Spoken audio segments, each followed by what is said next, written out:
বিএনপির স্থায়ী কমিটির সদস্য, ভোলা ৩ আসনের সাবেক এমপি এবং মন্ত্রী, বর্তমান ভোলা ৩ আসনে বিএনপির মনোনীত সংসদ সদস্য প্রার্থী অবসররত মেজর হাফিজউদ্দিন আহমেদ বীর বিক্রমের নির্দেশে ভোলা জেলা চরজরুদ্দিন সোনাপুরের সাধারণ মানুষের খোঁজখবর নিতে ছুটে যান হাসান মাকসুদুর রহমান। তিনি সেখানে বক্তব্য বলেন যে আমার নেতা সৎ এবং আমিও সৎ। আমার নেতা ভোলা ৩ আসনের কয়েকবার ৬বার এমপি ছিলেন এবং মন্ত্রী ছিলেন। তিনি চাইলে কোটি কোটি টাকার মালিক হইতে পারতেন, কিন্তু তিনি ঢাকা শহরে তার একটি বাড়িও নাই। তিনি তার বাবা ডাক্তার আজহারুল ইসলামের দেওয়া বাড়িতে থাকেন। মেজর অবসরপ্রাপ্ত হাফিজউদ্দিন আহমেদ বীর বিক্রম দেখেন ২টি মন্ত্রণালয়ের দায়িত্বে ছিল নাকি? ইচ্ছা করলে তিনি শত শত বাড়ির মালিক হইতে পারত।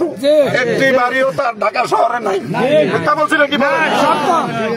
তিনি কোন বাড়িতে থাকে? তার মরহুম বাবা আজহারউদ্দিন ডাক্তার আজহারউদ্দিন সাহেবের দেওয়া বাড়িতে তিনি এখনো বসবাস করছেন। এত সৎ। তিনি আরো বলেন, মেজর হাফিজ শুধু লালমোহন তজুমুদ্দিনের গর্ব নয়, তিনি পুরা বাংলাদেশের গর্ব। মানুষটি শুধু লালমোহন তজুমুদ্দিনের গর্ব নয়, সারা বাংলাদেশের গর্ব। এই মানুষটি আপনারা আমার ভাগ্য, আপনারা আমাদের সৌভাগ্য, আপনারা আমরা। মাকসুদ হাওলাদার আরও বলেন যে তিনি এমন একজন নেতা, বাংলাদেশের যে কোনো জায়গায় গিয়ে যদি আপনি এই কথা বলেন যে আমি মেজর হাফিজের এলাকার লোক, দেখবেন আপনাদেরকে কি সম্মান করে, যেটা আমি নিজেও প্রমাণ। এরকম একজন নেতা আমরা পেয়েছি যার কথা পরিচয় দিলে সারা বাংলাদেশে যে কোনো এক জায়গায় যদি বলেন আমি মেজর হাফিজের এলাকার লোক, দেখবেন আপনাকে কত সম্মান করে। আমি নিজে ভুক্তভোগী, দেখবেন শুধু বলবেন যে আমি মেজর হাফিজের এলাকার লোক, আপনাদেরকে কত ইজ্জত সম্মান করে। এই মানুষটির সম্পর্কে আমি শুধু ২-১টি কথা বলে আমার বক্তব্য শেষ করব। আমরা কেমন নেতা একজন পেয়েছি, এরকম বাইরের সৎ মানুষ অভাব পৃথিবীতে, সৎ মানুষের মতো বড় অভাব। মাকসুদ হাওলাদার সাহেব আরও বলেন, আমার নেতা এত সৎ, কোটি কোটি টাকার ভিতরে থেকেও তিনি টাকা লোভ সামলাইছে।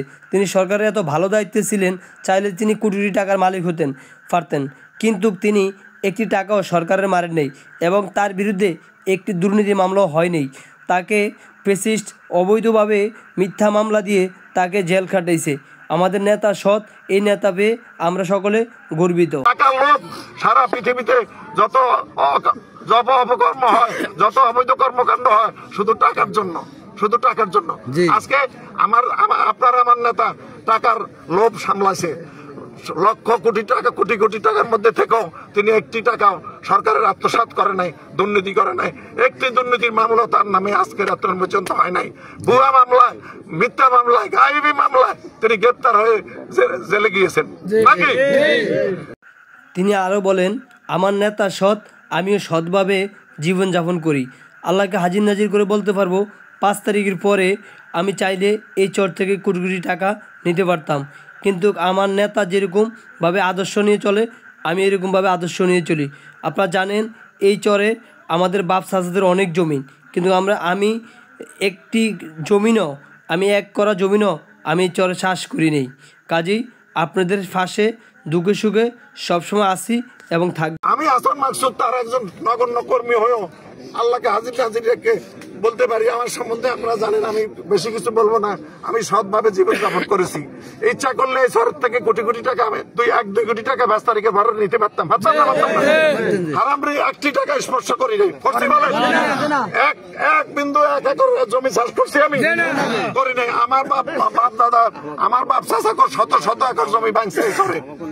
সেই সুবাদে আমি হাইকোর্টে মামলা করে জমি স্টে করায় রাখছি, কিন্তু আমি তো সেই জমি দাবি করি নাই।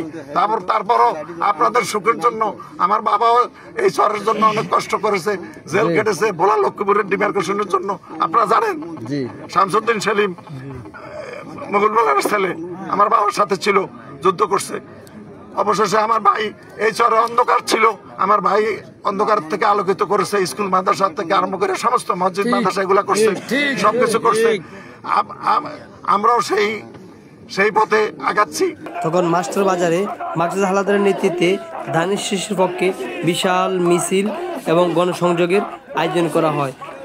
তখন তিনি সেখানে বলেন, সকলে ঐক্যবদ্ধ হয়ে আগামী নির্বাচনে আমার নেতা মেজর হাফিজকে বিপুল ভোটে জয়যুক্ত করতে হবে।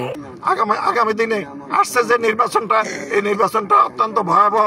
দীর্ঘ 17 বছর আপনারা ভোট কেন্দ্রে যেতে পারেন না, পারছেন? ভোট রাত্রে দিয়ে গেছে 151টা সিটি আনকন্টেস্টেড বিনা প্রতিদ্বন্দ্বিতা নির্বাচিত হয়ে গেছে। সুতরাং এই নির্বাচনটা আপনারা আমার সকলের জন্য অত্যন্ত গুরুত্বপূর্ণ।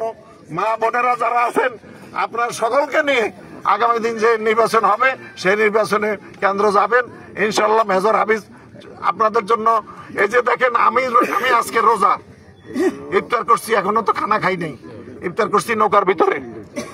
আমি সোম বৃহস্পতিবারে সপ্তাহে রোজা থাকি। আমি রোজা থেকেও উনি যখন আমাকে ফোন করছে, আমি সরে এই মনুরে বললাম যে নেতায় ফোন করছে, চলো আমরা শুধু নেতা শুধু 24 ঘন্টা আপনাদের খোঁজ খবর রাখে। দেখেন ঢাকা বসে ওনার কাছে সব তথ্য আছে, এখানে মানুষ কোনো অসুবিধা হয় কিনা। 24 ঘন্টা আপনাদের সুখে দুঃখে উনি খোঁজ খবর রাখে। আপনাদেরকে ভালো রাখার জন্য যা যা করণীয় সবকিছু তিনি করবেন, এটুকু প্রতিশ্রুতি আমি দেই। আর